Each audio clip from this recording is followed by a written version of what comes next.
ವಿಷ್ಣು ಸಹಸ್ರನಾಮ ಹೇಳ್ತೀರಾ? ಎಷ್ಟು ನಾಮಗಳು?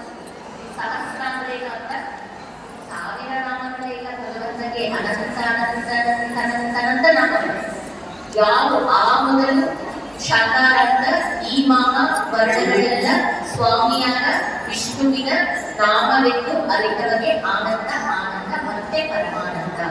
ಆ ಎನ್ನುವ ಅಕ್ಷರದಿಂದ ಎಷ್ಟು ಪದಗಳು ಬರುತ್ತದೋ ಅದೆಲ್ಲವೂ ಕೂಡ ಭಗವಂತನ ಒಂದು ನಾಮ. ಇವಾಗ ನಿಮ್ಮ ಹೆಸರೇ ತಗೊಳ್ಳಿ, ಅದು ಭಗವಂತನ ನಾಮ.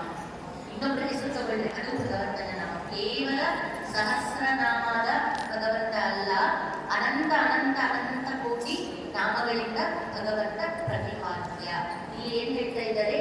ದಾಸನ್ನ ಮಾಡಿಕೋ ಯತ್ನ ಅಂದ್ರೆ ಪ್ರತಿಯೊಬ್ಬರು ಕೂಡ ತಮ್ಮ ತಮ್ಮ ಜೀವನದಲ್ಲಿ ಭಗವಂತನಿಗೆ ದಾಸರಾಗಬೇಕು. ప్రతి ఒక్కరు కూడా ఇప్పుడు ఫస్ట్ ఏం చెప్పుకున్నాము, ఇది ఈరోజు రేపు అంతా కూడా పురంధరదాసుల ఆరాధన కార్యక్రమ మహోత్సవం కాబట్టి పురంధరదాసుల యొక్క కృతినే మనం పాడుకుంటాము.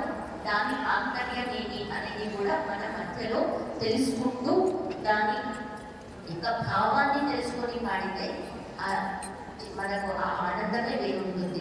ఇక్కడ ఏం చెప్తున్నారు? దాసన్న మాడికో ఎన్న అని చెప్తున్నారు. అంటే దాసుని చేసుకోవయ్యా. ఎవరు చేసుకోవాలి?